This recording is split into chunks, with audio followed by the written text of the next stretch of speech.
ottoman empire से British ने support withdraw की और वो वैक्यूम क्रिएट हो गई कि 1608 के अंदर ईस्ट इंडिया कंपनी इंडिया में आ चुकी थी। पाकिस्तान को पता है कल को ये जंग होनी है, ईरान की और इसराइल की। तीसरा पैक्ट हुआ विद जूस। कोई बुरा आ जाए, सर अस्सलाम वालेकुम, सर अस्सलाम वालेकुम। विंस्टन चर्चिल ने फ़ौरन ऐलान कर दिया कि जितनी ब्रिटिश नेवल फोर्सेस है उसको ऑयल पे डिपेंडेंट कर दो। सपोर्ट लेने के लिए ही तो बालफोर डिक्लेरेशन हुई। मिडल ईस्ट को तो सिक्योरिटी प्रोवाइड करता था द ऑटोमन एम्पायर। सुपीरियर नहीं है, नॉन अरब स्टेट। सुपीरियर कौन है? अरब। बिस्मिल्लाहिर्रहमानिर्रहीम, अस्सलाम वालेकुम, welcome to the ISN episode 6 podcast. आज हम तारीख के उन पन्नों पे बात करेंगे जिस पे सालों से हर कोई खामोश रहा कि कैसे अरब छोटी छोटी जो स्टेट्स थी उन्होंने अपनी अलहदा पूरी सल्तनत बना ली, कि कैसे एक फ़लस्तीन का मसला पूरी मुस्लिम उम्मा का मुश्तरकी मसला था, मगर वो अरब स्टेट्स जिनका ये हक़ बनता था कि वो मुस्लिम उम्मा को सिक्योरिटी प्रोवाइड करें, इकॉनमी प्रोवाइड करें, उनकी कॉम्प्लिसिटी इजराइल के साथ मिल के जेनोसाइड करने में फ़लस्तीन का, गज़ा का। इन तमाम चीज़ों को डिस्कस करने के लिए हमारे साथ आज मौजूद हैं जहां Zeb sir. To introduce him, he is a defence analyst of Pakistan, is a political analyst of Pakistan, specially is a political analyst in the context of international relation, जो हमारे साथ इस सारे कॉन्टेक्स्ट पे, इस सारी मिडल ईस्ट की हिस्ट्री पे डिटेल से बात करेंगे और हमें बताएंगे कि मिडल पावर्स, मिडल ईस्ट की जो स्टेट्स थी वो कैसे तश्कील में आई, उनको किस तरह वेस्टर्न पावर्स ने बनाया, और इजराइल को डिफेंस प्रोवाइड करने के लिए ईरान से कैसे वहाँ पर अमरीकी अड्डे बनाए गए और किस तरह करके उन्होंने पूरा का पूरा खित्ता अपने काबू में रखा। जी जाजेब भाई। Thank you Yasir for giving me this opportunity. अच्छा यासिर, हम इसको डिस्कस करते हैं। सबसे पहले तो हम देखते हैं मिडल ईस्ट की हिस्ट्री कि ये किस तरह से इसकी इम्पोर्टेंस बनी। लाइक आजकल दुनिया, अब हम देख रहे हैं कि ऑन गोइंग ईरान वॉर की वजह से कितना सफ़र कर रही है ग्लोबल इकोनॉमी, क्योंकि 20% of the global oil trade passes through the Strait of Hormuz. Especially जो एशियन कंट्रीज हैं, एशियन कंट्रीज लाइक पाकिस्तान, ऐसे ही है, क्योंकि 80% of the global oil trade जो है वो ओरिएंटेड है एशिया की तरफ। इस वजह से एशिया ज़्यादा सफ़र कर रहा है। लेकिन इससे पहले ना हमें एक इसकी जो हिस्ट्री है उसको समझना होगा कि किस तरह से ये स्टेट्स बनी हैं, किस वजह से इनको क्लाइटलिस्टिक स्टेट बना के रखा गया है, और किस तरह से इन स्टेट्स के अंदर ग्लोबल इन्फ्लुएंस जो वेस्टर्न कंट्रीज़ का है वो क्यों इतना ज़्यादा है। इनिशियली 1938 से पहले मिडल ईस्ट में ऑयल नहीं था, बिल्कुल ऑयल की इम्पोर्टेंस नहीं थी। तो क्यों इतनी ज़्यादा इम्पोर्टेंस थी मिडल ईस्ट की वेस्टर्न पावर के नज़दीक, उसको समझना ज़रूरी है। ऑयल निकलने से पहले भी मिडल ईस्ट की इम्पोर्टेंस थी ब्रिटिश एम्पायर की नज़रों में, वेस्टर्न एम्पायर की नज़रों में। okay. वो ये वजह थी क्योंकि 1608 के अंदर ईस्ट इंडिया कंपनी इंडिया में आ चुकी थी, और जब इंडिया में ईस्ट इंडिया कंपनी आ गई थी तो वो कॉलोनाइजेशन स्टार्ट हो गई थी। उस कॉलोनाइजेशन के दौरान जो जिसको आप कहते हैं ना कि ताज का हीरा, वो इंडिया था। India was a jewel of crown, British crown, British empire का जो क्राउन था। ब्रिटिश एम्पायर कभी भी एक्सपेंड ना करता अगर इंडिया ना होता। वजह क्या है, इसके फैक्ट्स क्या हैं? फैक्ट्स ये हैं कि अकबर के दौर में ग्लोबल GDP ऑफ इंडिया थी 35% कॉन्ट्रीब्यूशन थी, लेकिन जब इंडिया से ब्रिटिश गए हैं तो ब्रिटिश की जो इंडिया की कॉलोनी की ग्लोबल GDP थी वो 2% थी। शशि थरूर अपनी किताब इनग्लोरियस एम्पायर में भी इस बात को डिस्कस करता है, और वो ये कहता है कि जब ब्रिटिश आए थे इंडिया के अंदर उस वक्त इंडिया की contribution to global GDP was 23%, लेकिन जब वो गए हैं तो उस वक्त इंडिया की ग्लोबल GDP के अंदर जो कंट्रीब्यूशन थी वो 3% थी। उस वक्त कंपटीशन चल रहा था कॉलोनाइज्ड जो जितने भी पावर्स थी उनके दरमियान। जर्मनी भी आना चाह रहा था, फ्रेंच भी आना चाह रहा था, इवन फ्रेंच आए भी थे। पुर्तगाल वाज द फर्स्ट जो कि इंडिया आए थे, लेकिन लेटर ऑन इनको डिफीट किया गया by the British, by the east India company, और इसको कंट्रोल किया गया। तो वजह ये थी कि उस वक्त एक जो इसको कहते हैं बफर स्टेट्स बनाई गई थी ना, वो मिडल ईस्ट को बनाई गई थी, जिसमें से अफ़गानिस्तान भी था, इराक़ के इलाके थे, और उसके बाद फिर 1869 में सूज कैनाल जब बन गई तो वो ज़्यादा इंपॉर्टेंस बन गई। उसकी वजह से ब्रिटिश ने क्या किया कि डिफरेंट जो ट्राइब्स थे उनके साथ मुआहदे किए, उनको हम कहते हैं ट्रूसियल स्टेट्स। जिस तरह UAE है, इस डिफरेंट और अरेबिक स्टेट्स थी, इन्होंने क्या मुआहदे किए कि आप किसी और फॉरेन पावर के साथ अलायंस नहीं बनाएंगे, और आपकी सिक्योरिटी जो है उसकी ज़िम्मेदारी अब हमारी है। तो इनको शुरू से ही इंटरनली सॉवरन तो बना दिया गया कि अपनी इकोनॉमी को चला लें, चीज़ों को देख लें, लेकिन इनको कभी भी प्रॉपर एक्सटर्नल सॉवरनिटी नहीं दी गई। लेकिन मिडिल ईस्ट को तो सिक्योरिटी प्रोवाइड करता था the Ottoman empire. Ottoman empire weak हो चुका था। कि लॉर्ड पाम्पस्टन ने ये बात की थी कि आप ऑटोमन एम्पायर को इंटैक्ट रखें। क्यों? अगर आप इसको इंटैक्ट नहीं रखेंगे तो ये रशिया जो है वो इन्वेड कर जाएगा मिडल ईस्ट की साइड पे, और जितने भी इंपॉर्टेंट ट्रेड रूट्स हैं लाइक स्ट्रेट ऑफ बॉस्फोरस, उसके ऊपर उनका कब्जा हो जाएगा। तो इन्होंने ऑटोमन एम्पायर को प्रॉपर लोन्स दिए, इकोनॉमिक सपोर्ट दी, उनके सोल्जर्स को ट्रेन किया, सब कुछ किया।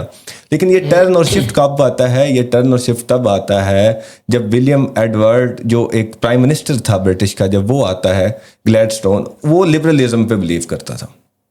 बल्गेरिया के अंदर ऑटोमन एम्पायर की तरफ से क्रिश्चियन के ऊपर ऑपरेशन किया गया, और जब ऑपरेशन हुआ तो उसने मोरालिटी के ऊपर बात करते हुए चेंज किया पब्लिक ओपिनियन को कि अब हमें ऑटोमन एम्पायर को सपोर्ट नहीं करनी चाहिए क्योंकि वो ऑपरेशन कर रहे हैं। बजाय इसके कि वो अपने स्ट्रेटेजिक इंटरेस्ट को प्रेफर करता, उसने मोरालिटी को प्रेफर किया, और उसकी वजह से क्या हुआ कि ओपिनियन शिफ्ट हुआ। ऑटोमन एम्पायर से ब्रिटिश ने सपोर्ट विड्रॉ की और वो वैक्यूम क्रिएट हो गया। मैं इसको इस तरह करके बात करना चाहूँगा कि जब भी वेस्टर्न में मुस्लिम उम्मा की बात आती है या किसी मुसलमान की बात आती है, तो मेरे ख्याल में इसके काउंटर में वो हमेशा मॉरलिटी हमें दिखाते हैं कि ये is not a moralised person, he is not a civilised person because he is just a Muslim. Sorry to interrupt you, please continue. अच्छा, होता ये है कि फिर जब पावर वैक्यूम वहाँ पे क्रिएट होती है तो जर्मनी फ़ौरन ही उस वैक्यूम को फिल करने के लिए आता है। ऑटो वन बिस्मार्क जो है वो भी सपोर्ट करता है ओपनली। फिर ऑटोमन एम्पायर को, उनके सोल्जर्स को ट्रेन किया जाता है, और फिर क्या होता है कि वो जो वैक्यूम था वो जर्मनी ने फिल कर लिया। अब जर्मनी और रशिया दोनों मिलके, जर्मनी और ऑटोमन एम्पायर सॉरी, ये दोनों मिलके अब क्या कर रहे हैं कि मिडल ईस्ट की तरफ बढ़ रहे हैं, इंडिया की तरफ बढ़ रहे हैं, उन ट्रेड रूट की तरफ, पर्शियन गल्फ की तरफ, सूज कनाल को उस पर इन्फ्लुएंस करने के लिए उस साइड पे ये बढ़ रहे हैं। तो ये जो थ्रेट था ये ब्रिटिश को बहुत ज़्यादा फील हुआ। तो फिर ब्रिटेन ने 1907 में, जिसको आप classical example of balance of power कहते हैं, एंग्लो रशियन कन्वेंशन हुई थी। उस एंग्लो रशियन कन्वेंशन में क्या हुई कि रशिया, क्योंकि अभी हम डिस्कस कर रहे थे कि एक क्लासिकल राइवल था ब्रिटिश का, लेकिन ये उन्होंने फिर क्या किया, just to counter the Germany, उन्होंने अलायंस बनाया किसके साथ? रशिया के साथ। अब रशिया में क्या हुआ कि पर्शियन के इलाके को डिवाइड कर लिया गया स्फेयर्स में, रशिया और ब्रिटिश के दरमियान, और तिब्बत को एज अ न्यूट्रलाइज एरिया रखा गया। अब यही जो अलायंसेस बन चुके थे, फिर ये वर्ल्ड वॉर 1 में जाते हैं। वर्ल्ड वॉर 1 होती है। वर्ल्ड वॉर 1 के अंदर ब्रिटिश पहले इनिशियली डिफीट की तरफ जा रहे होते हैं और उसको सपोर्ट चाहिए होती है। अब इस दौरान वो 3 इंपॉर्टेंट पैक्ट करते हैं।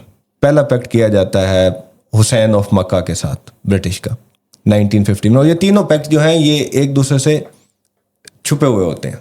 तीनों पार्टीज को नहीं पता होती कि इन्होंने पैक्ट ओपनली किए हैं या नहीं किए। 1915 में हुसैन के साथ पैक्ट होता है कि हम जब वॉर जीत जाएंगे तो हम आपको इंडिपेंडेंट स्टेट्स बना देंगे, आप ऑटोमन एम्पायर से फ्री हो जाएंगे और आपकी स्टेट्स इंडिपेंडेंट होंगी, आप लोग एज एन इंडिपेंडेंट स्टेट रहेंगे, सऊदी अरेबिया लोगों को। और उसके बाद क्या हुआ कि दूसरा पैक्ट इन्होंने किया, Sykes Picot pact in 1916 with France. उस फ्रांस में इन्होंने क्या डिसाइड किया, इन्होंने कहा कि जब हम जीत जाएंगे तो हम टेरिटरीज आपस में डिवाइड कर लेंगे। और तीसरा पैक्ट हुआ विद ज्यूज। अच्छा, ये ज्यूज के साथ पैक्ट क्यों हुआ था? पैक्ट तो नहीं हम इसको कह सकते, लेकिन काइंड ऑफ अ कमिटमेंट थी, क्योंकि ज्यूज उस वक्त वर्ल्ड वॉर 1 के अंदर ब्रिटिश को सपोर्ट नहीं कर रहे थे। नहीं, इनिशियली नहीं कर रहे थे। लेकिन इसकी तो बेस ये है कि हिटलर कहता था कि जूस ने सपोर्ट किया था, जिसकी वजह से मैं उनका जेनोसाइड करूंगा, और किया उसने। सपोर्ट लेने के लिए ही तो बालफोर डिक्लेरेशन हुई थी। अच्छा, बालफोर डिक्लेरेशन उनको कमिटमेंट की गई कि अगर आप हमें सपोर्ट करेंगे, अमेरिकन के जितने भी जो कैपिटलिस्ट थे ज्यूज, उनके साथ ये मुआहिदा किया गया, ये कमिटमेंट की गई कि आप अगर हमें वर्ल्ड वॉर 1 के अंदर सपोर्ट करेंगे, क्योंकि अमेरिका वर्ल्ड वॉर 1 के अंदर नहीं आ रहा था, उसको कंपेल करने के लिए इन्होंने ज्यूज के साथ ये मुआहिदा किया, इस कमिटमेंट को उन्होंने कैरी ऑन किया। और इस कमिटमेंट में क्या है? सिर्फ 90 वर्ड है। बालफोर डिक्लेरेशन 90 वर्ड्स के ऊपर कंसिस्ट करती है, और बड़ा वेग कॉन्सेप्ट है कि हम आपको जनाब एक इंडिपेंडेंट स्टेट दे देंगे, आप वहाँ पे फ़लस्तीन के अंदर जाके अपना होमलैंड जो है वो बना सकते हैं। 1917 में ये बालफोर डिक्लेरेशन हो जाती है, पैक्ट हो जाता है, और होता क्या है कि इनिशियली फिर एंड के ऊपर अल्टीमेटली वॉर जीत जाते हैं ब्रिटिश। 1917 کے اینڈ کے through the help of all these pacts. Packet. ٹھیک ہے. اب ہوتا کیا ہے کہ حسین کے ساتھ تو پیکٹ ہوا ہوتا ہے کہ ہم نے آپ کو انڈیپینڈنٹ کرنا ہے, لیکن ان کے کیا ہوتے ہیں کہ ماسٹرز چینج ہو جاتے ہیں. آٹومن سے ماسٹر چینج ہو کے برٹش ہو گئے, انڈیپینڈنٹ تو نہیں ہوئے, obviously ماسٹرز چینج ہو گئے. اور اس کے بعد ہی ساتھ ہی میں یو این نے ریزولوشن نمبر 23 کے تحت یہ مینڈیٹ دے دیا برٹش کو اور فرینچ کو کہ آپ ان ٹیریٹریز کو ریگولیٹ کریں, خاص طور پہ یہ پیلسٹین والا اور اسرائیل والا علاقہ. آپ ان کو پولیٹیکلی ٹرین کریں تاکہ ہم ان کو پولیٹیکل انڈیپینڈنس دے سکیں. یہ کلونیل ایک اسٹریٹجی ہے جس کو ہم دیکھتے ہیں ہر جگہ پہ. اپارتھائڈ دیکھ لیں ادھر افریقہ کے اندر, انڈیا کے اندر آپ دیکھ لیں تو 1892 سے انڈین کاؤنسل ایکٹ آیا, پھر 1909 انڈین کاؤنسل ایکٹ آیا, پھر 1919 کا انڈین کاؤنسل ایکٹ آیا. کیا کر رہے ہیں جی, ہم ان کو ٹرین کر رہے ہیں, پولیٹیکلی ٹرین کر رہے ہیں. جب یہ ٹرین ہو جائیں گے تو تب ہم ان کو انڈیپینڈنس دیں گے. Same strategy was employed on Palestine and Israel. So in a sense you are trying to say that Pakistan کو ٹرین کیا تھا برٹش نے, ہاں کیا تھا, اور جب تاکہ وہ آزاد رہے تو وہ انٹیکٹ رہے برٹش اور امریکہ انفلوئنس کے انڈر. یہ obviously that's how the system international politics work. آپ ایک جگہ پہ آپ نے کنٹرول کیا ہوا ہے تو آپ اس کو ایسی تو نہیں نہ جانے دے سکتے. یہ جو پورا بر صغیر تھا, اگر وہ جول تھا, وہ ہیرا تھا برٹش کا, تو برٹش اس کو کچھ دیر کے لیے پکڑ لیا اور پھر چھوڑ دیا. آئی ڈونٹ تھنک سو کہ انہوں نے کبھی ایسا سوچا ہوگا. بس دیکھیں برٹش مائنڈ سیٹ تو آج بھی نظر آتا ہے ہمیں. بالکل 1935 ہماری پوری کی پوری جو بھی ہے, ہمارا کلچر, ہمارا سارا کچھ وہ ڈائریکٹلی اور انڈائریکٹلی برٹش انفلوئنس سے بنا ہوا ہے. کوئی گورا آ جائے, سر السلام علیکم, سر السلام علیکم, سر جس کے ساتھ بھی لگتا ہے ہم اس کو سیلوٹ کرتے ہیں. تو یہ تو مائنڈ سیٹ ہے. خیر واپس آتا ہے اپنے ٹاپک کے اوپر. اب کیا ہوا کہ فوراً ہی مائگریشن سٹارٹ ہوگی جوز کی ہولوکاسٹ کی وجہ سے, اور اس کے بعد پیلسٹائن کے اندر دو طرح کی مائگریشن ہوئی. ایک مائگریشن پہلی تھی اس کو کہتے ہیں فرسٹ عالیہ, جو فرسٹ مائگریشن آف جوز تھی, اور دوسری تھی سیکنڈ عالیہ. جو فرسٹ عالیہ میں آنے والے جوز تھے نا, وہ وہاں پہ زیادہ دیر نہیں رکے کیونکہ ہارش کنڈیشن تھی, ان کو بیئر نہیں کر سکے, فارمنگ نہیں کر سکے, تو وہ نکل گئے. وہ زیادہ اتنے پیٹریوٹزم بھی نہیں تھے, اتنے زیادہ آئیڈیولوجسٹک جس کو آپ کہتے ہیں نا, آئیڈیالوجی کے ساتھ وہ اتنے زیادہ کمیٹڈ نہیں تھے. جوز کی آئیڈیالوجی ہے کہ ہم نے ایکسپینڈ کرنا ہے پورے عربین پیننسولا, کہ ہمارا یہ پرومس ہوم لینڈ ہے, وہ اتنے زیادہ پیٹریوٹک نہیں تھے. جو جوز آئے ہیں نا سیکنڈ عالیہ میں, وہ بہت زیادہ ایکسٹریمسٹ تھے اپنی آئیڈیالوجی کو لے کے. انہوں نے آ کے فوراً ہی رائٹ سٹارٹ کر دیے. آپ کی جھڑپیں ہوئیں 1930 کے اندر, جھڑپ ہوئی جس کے اندر تقریباً 600 برٹش مارے گئے, 6000 عربس اور 3000 جوز یہ مارے گئے تھے. تب جا کے برٹش کو یہ ریئلائز ہوتا ہے کہ اب ہم ان کو کنٹرول نہیں کر سکتے, اور اس کے بعد فوراً ہی اسرائیل کے جو لوگ تھے جو پیلسٹین میں جوز رہ رہے تھے, انہوں نے یہ ڈیمانڈ شروع کر دی کہ آپ ہمیں پولیٹیکل انڈیپینڈنس دیں. پولیٹیکل انڈیپینڈنس ان کو مل گئی 1947 کے اندر. 1948 کے اندر 2 اسٹیٹ ریزولوشن آئی, 2 اسٹیٹ سولوشن دی گئی بائی دا یو این, اور وہ ریجیکٹ کیا گیا کس کی طرف سے, عربس کی طرف سے. اسرائیل نے اس کو ایکسیپٹ کر لیا اور عرب نے اس کو ایکسیپٹ نہیں کیا, اور وہ کیا ہوئی کہ ایک وار سٹارٹ ہو گئی آپس میں, فرسٹ وار آف عربس. اور اس کے بعد یہ ہوا کہ ان کے درمیان 3 جنگیں ہوئیں. تینوں جنگ کے اندر بری طرح عربس ہارے, اور اینڈ یہ ہوا کہ انہوں نے جو پین عربزم کا کانسیپٹ تھا وہ ان کا ویک ہو گیا. پین عربزم کے پوری اسٹیٹس ایک خلیفہ کے انڈر کام کریں گی. نہیں, خلیفہ کے انڈر نہیں. پین عربزم کا جو رائز ہوا ہے وہ 1956 کے سوز کینال کرائسس کے بعد ہوا. جمال عبد الناصر واز دا پرومیننٹ لیڈر جس نے اس کو پروموٹ کیا ہے. انہوں نے یہ پروموٹ کیا تھا کہ جو نان عرب اسٹیٹس ہیں وہ سپیریئر نہیں ہیں. نان عرب اسٹیٹس سپیریئر کون ہے؟ عربس اسٹیٹس جو ہیں وہ سپیریئر ہیں, وہ الگ ہیں. It's is kind of supra national ideology اس کو آپ کہہ سکتے ہیں. اور اس میں یہ تھا کہ عربس جو ہیں وہی لیڈ کریں گے. جس طرح آپ کہہ سکتے ہیں کوئی بھی ایتھنک آئیڈیالوجی ہے نا, یہ بھی ایک ایتھنک آئیڈیالوجی تھی. اچھا, تو اس میں یہ ہو گیا کہ کوئی اور انفلوئنس ہم نہیں آنے دیں گے, جو انفلوئنس ہوگا وہ برقرار رہے گا, نہ کوئی اس میں برٹش آئے گا, totally independent from their influence, from the Western influence. لیکن جو مین آج ہم اس کو کنکلوڈ کریں گے وہ اس بات پہ کنکلوڈ کریں گے کہ پھر 1938 کے اندر کیا ہوا کہ آئل ڈسکور ہو گیا, 1966 کے اندر یو اے کے اندر آئل ڈسکور ہو گیا, اور ورلڈ وار 1 سے پہلے سر ونسٹن چرچل نے برٹش نیوی کو کول سے شفٹ کر کے آئل پہ کر دیا. تو اس سے پھر کیا ہوا کہ ایک وہ جو امپائر والا ایک کالونیل انٹرسٹ تھا وہ تو اب سیکنڈری ہو گیا, اور اس کے بعد ویسے بھی انڈیپینڈنس ہو گئی تمام کالونائزیشنس کی, اور ورلڈ وار 2 کے بعد تقریباً تمام جو امپائر تھے وہ تو ڈس انٹیگریٹ ہو گئے. اچھا, آپ کو یہ کانسپریسی تھیوری لگتی ہے یا اس کے بارے میں کیا آپ کی رائے ہے کہ ادھر سے ورلڈ وار 1 ہوئی ہے, ختم ہوئی ہے, اور ونسٹن چرچل نے فوراً اعلان کر دیا کہ جتنی برٹش نیول فورسز ہے اس کو آئل پہ ڈیپینڈنٹ کر دو, اور اس کے بعد ہی عرب پیننسولا سے آئل ڈسکور ہو گیا. سو واللہ عالم یہ کوئی ان کو پتہ تھا کہ پہلے ہی اس ایریا سے آئل دریافت ہو چکا ہے, لیکن بعد میں بتایا گیا کیونکہ اس سے پہلے تو فائدہ ہی نہیں تھا. اگر دریافت بھی ہو جاتا آپ کے لیے, وہ کے پاس وہ مشینری نہیں تھی, وہ ایک پراپر چیز ہی نہیں تھی جس سے آپ آئل سے پوری اکانومی چلا سکیں. تو ظاہر ہے اکانومی بھی تب بھی چلنی تھی جب آپ کے پاس ایک کار ہوگی آئل پہ چلے گی, آپ کے پاس ایک پوری نیول فورسز ہوگی جس کو آپ نے آئل پہ چلانا ہوگا. تو there could be a theory like this. No comment on this. اور ہوتا یہ ہے کہ اس کی وجہ سے اسٹریٹجک امپورٹنس جو ہے وہ مڈل ایسٹ کی زیادہ انکریز ہو جاتی ہے. اور آج ہم دیکھتے ہیں کہ جب سے یہ اسٹریٹ آف ہارموز کو بند کیا گیا ہے, آپ کی گلوبل جی ڈی پی جو ہے اس میں کافی زیادہ لاس آیا ہے. 20% آف دا آئل جو ہے آپ کا گلوبل ٹریڈ آئل کی وہ رک گئی ہے, اور یہ کہا جا رہا ہے کہ اگر یہ جنگ کیری آن رہتی ہے فار دا 60 days اور 90 days تو پر بیرل پرائس جو ہے وہ جا سکتی ہے $200 کے اوپر. ہوپ سو ایسا نہ ہو. لیکن میں نے تو میرے کافی سننے میں آیا ہے کہ پاکستان نے بھی جو ٹریڈ روٹس ہیں وہ بھی اوپن کر دیے, اور خاص کر کے پاکستان کو تو آئل بہت مل رہا ہے. میرے خیال میں جو میری اس میں رائے ہے وہ یہ ہے کہ we are planning for the future. Pakistan کو پتہ ہے کل کو یہ جنگ ہونی ہونی ہے, ایران کی اور اسرائیل کی, یہ اس میں کوئی ڈکی چھپی بات نہیں ہے. سو میرے خیال میں to some extent Pakistan is preparing for that out come.